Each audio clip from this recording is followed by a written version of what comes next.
Hi Leo, welcome to your general weekly reading for the first week in August. Can we believe we're here already? So good to see so many of you and so many of you back again. Really appreciate it. Let's get to it. Soulmate card.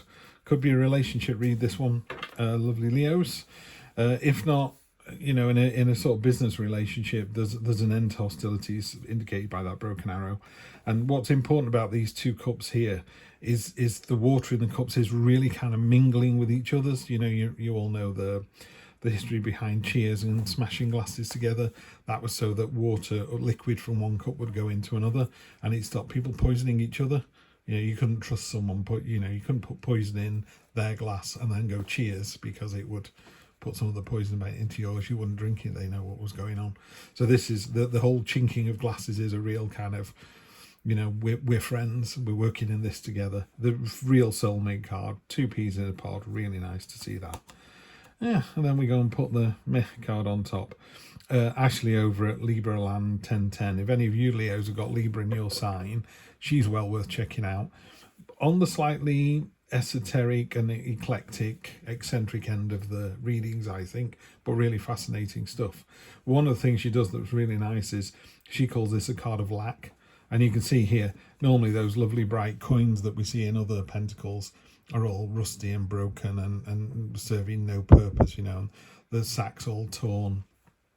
It's a card of self-pity as well, which is very, very unlike you guys. So I'm only seeing that as a temporary thing. So let's see what we've got here. Near past Seven of Wands, there's been that sort of, what's the word? The stoicism. Really simply put, I call it my lighthouse card. You know, when the storm of the raging storm of the sea smashes against the lighthouse, and through it all the lighthouse is just going, come this way, this is a safe path. And then when it all becalms and the sea is like glass, your message is the same. So it's that consistency where you're just saying the same thing over and over again. I'm here for you. When you've all finished rowing and falling out, I'm here, being the same person I ever was. It's a lovely, lovely energy, that. And then we got the Five of Swords, which is more of a learning exercise. These two cards are kind of linked because they're both cards of sort of fighting and attrition. In this one, you know, you've got Gandalf's staff in the middle, that's you. And these sticks are breaking against you. And same here, the sticks are breaking against this one. And it's just like you're getting nowhere. This is seen more of a learning exercise, and could be in business, it could be or in a relationship, could be someone younger, someone a bit more sort of peacocky coming in and walking the walk and talking the talk. But when it all dies down, you're still there doing what you ever did, you know, in a really positive way. Down at the bottom, Seven of Pentacles. This is a card of stability, perseverance, a card of sustained abundance. You know, in a more traditional Rider-Waite deck, it's the man leaning against the stick and he's looking at this vine that's full of all these pentacles. So it's a bit like, look what I've grown. And then you're having a little bit of a pause before you start all over again. But you know, you can take from the vine because you're just going to grow more of it. So it's literally like, if it was love, it's never ending. You know, it's energy, it's never ending. You're going to take what you need and more will be there tomorrow. You know, fantastic grounding energy as well. This is kind of foundational here. Head of the matter, we can get the card out. Hanged Man, he's just turned up for Aries as well in a slightly different position. One of my favourite cards anyway, but one of my most favourite cards in this deck. I hope you can see that. He's got a beautifully serene look on his face. He's basically giving himself up to the earth. He's turning into liquid gold.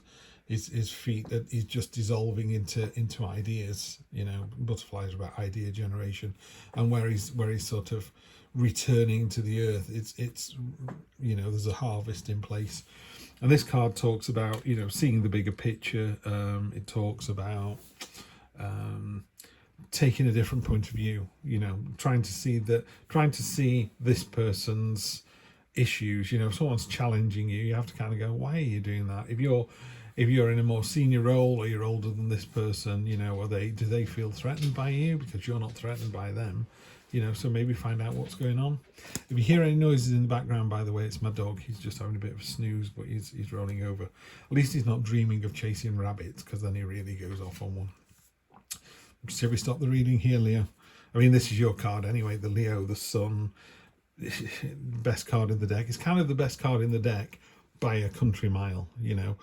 we really could stop the reading here. The Sun is the best card. This is where you're going to find yourself. So you're going to see what, you know, what's going on here. Could be a life partner. You know, what's the issue here? We seem to have some niggles. I'm trying to see your point of view, which results in this fantastic resolution. The Sun is joyful. It's warm. It's uplifting. It's celebratory. It's confident. You know, it's you. You know, she's dancing with a big smile on her face every time her foot hits the ground. Sunflowers burst into life. It's a great card to describe the energy. Other people see you as a safe space. They see you as caring, nurturing. They see you as gentle, which is unusual for Leos, because you can be quite fiery, obviously. But yeah, it's a beautiful, gentle energy. That there's a snake and a bird on there, and obviously some hawks eat snakes, and snakes obviously eat birds. But in this one, she's just bringing everyone together. So those real kind of disparate points of view, you know, you're able to bring them together. So this is how you see the situation, and this is how other people see your situation, which to me is a double whammy. Triumphant victory. There's another deck of cards that might be the Golden Tarot over there. That it's a knight coming back from a quest, and as he comes back into the town or the city, you know, everyone's waving the banners and the flag, saying, "Hooray! You've killed the dragon! Fantastic victory!" It's another card that says hostilities are over. So you've got two of those cards. So if you have had any kind of friction or frisson, or no, frisson's not right. Is there any friction or tension? That's all gone away now. But the one thing about that card I would warn you about is it's a triumphant victory, which is great, and you deserve it. And it's got lion on, so Leo again. Very much you turning up in this, so there's definitely your triumph. It's temporary. This is another card of temporary, because the tarot is very much about that. This feeling of, oh, woe is me, I'm having a bad day, just goes away really quickly. I would be really careful as well, Leo, that, you know, when you have a good day, really enjoy the good day. When someone says you look beautiful, or when someone goes, that really suits you, or what a delicious meal, suck that compliment in. You have to go, thank you so much, that was so kind of you to say so. Because what we're really good at, Aries had the devil card in the previous reading. The devil is very good at kind of going, that's not good enough, you know, you cooked a beautiful meal but the peas are a bit cold, you know, and it's like, no, we're not having any of that. You've got a spot on your nose. Yeah, but the rest of you is gorgeous, and it's just a spot. So you need to put things into context.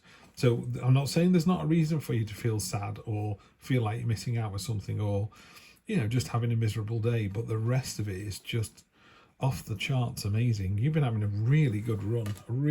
Yeah. There you go. You know, the strength card in a more traditional Rider-Waite deck is the woman, and she's holding the lion's mouth closed. So you're getting three big Leo cards in this. You know, if ever there was a reading for Leo, this is it. Strength card in this one is she's literally defending. She's defending the snake. The reason I paused is she's got broken arrows on there. You've got the three broken arrow cards. The three end of hostilities cards. The 2, the 6, and strength have all got either a broken arrow or they stand for the end of hostilities. So if you have been having some kind of difficulty with your partner or at work, that is going away. And the good thing about this is she's sprinkling olive leaves, which is a sign of peace, onto the snake's head. The snake can't stand up for itself. She's even put her sword down because she doesn't need it. She's like, I am going to defend this person, this situation, this way of thinking. You know, I'm going to defend it, and I don't need weapons to do it.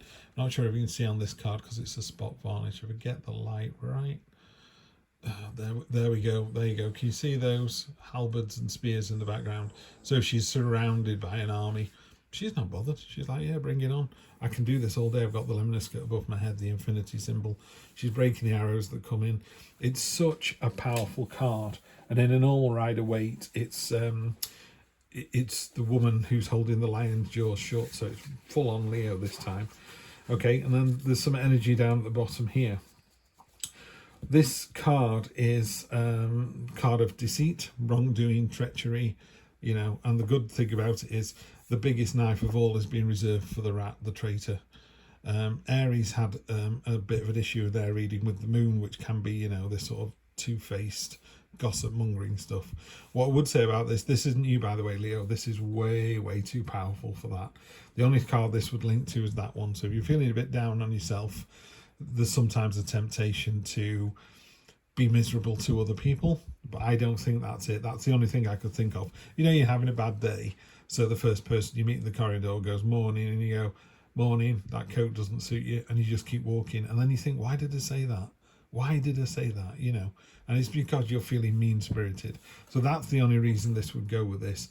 I'm not really seeing it for this reading. What I'm seeing is this is somebody else, because when you're shining like you are here, and you've been so powerful for so long, Leo, it makes other people jealous. You know, it doesn't make me jealous. I'm just really pleased for everybody. You know, when somebody wins the lottery, you go, yeah, good for you. Go off and do some good. And if they don't, if they keep it all themselves and buy a house with an enormous swimming pool and they swim in it alone every night, fine. That's what you wanted. You know, the universe had a different plan, but you just need to let other people be. You know, they're very jealous. That's what this card is. Somebody somewhere is going, oh, they are this, that, and the other, and you just go, I'm not. I've seen it from the other side. I'm seeing the bigger picture. I'm prepared to lose the battle to win the war, and you do big time. Other people can see that you do. It's a victory. Got the strength to do it. This card here is the outlier. This one and the Five of Pentacles. So don't listen to those two things. And I'm a big fan. You know, some days I get up on the wrong side of bed. You know, do you wake up grumpy or do you let them have a lay-in? Ha ha ha. You know, sometimes I get up and I'm not in the best of moods and I just need to do something or see something. Fortunately, I have a young son. He's not that young anymore. He's 12 now. He has Down syndrome and he's very high functioning. It's all lovely. No worries there. He's an absolute delight. But he tells me about 100 times a day that he loves me and he wants a hug and a kiss. And, you know, he's out at the carers at the moment. When he comes home, he'll come running in, regardless of him in a meeting or the middle of a reading. Just want a hug and a kiss from his dad. And guess what? Just makes you feel so much better, doesn't it? Okay, Queen of Swords. I quite like the Queen of Swords. In fact, I like her a lot. Queen of Swords, she's actually, in a more traditional reading, she's above the storm clouds. She's been hurt before. In this particular deck, she's actually impaled one of her swords through her own hand. So she is reminded constantly of the pain that she's suffered, usually in love, let's be honest. But she's prepared to love again. And what she's doing here is she's looking into the future. Cards that go to the right in tarot, that were written or drawn by people in the West, obviously. Looking to the right is looking to the future. So she's prepared to do it all over again. And the butterflies is great. You know, she's got ideas of how it's going to be better. And, you know, you might have had a tough time in a relationship. That doesn't mean it's going to be the same again. You know, the universe is great at going, try this, that didn't work, now try this.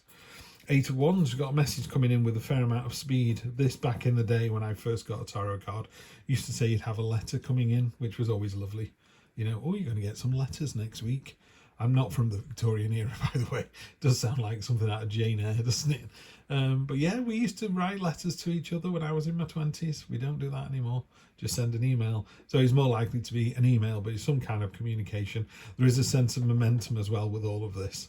Because there wasn't any momentum under all this. It felt quite like this is the week where we just stay and celebrate and have the strength. Now it feels like it's moving into week 2.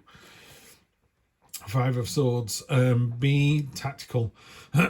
So the idea here is very cleverly this person has gone into the enemy camp and taken their swords and gone, you can't fight us because I've got all your swords. The other person's going, yeah, you win. What this talks about is being magnanimous in victory and gracious in defeat. So I think this is you. So you're in a very, very strong position this week, Leo.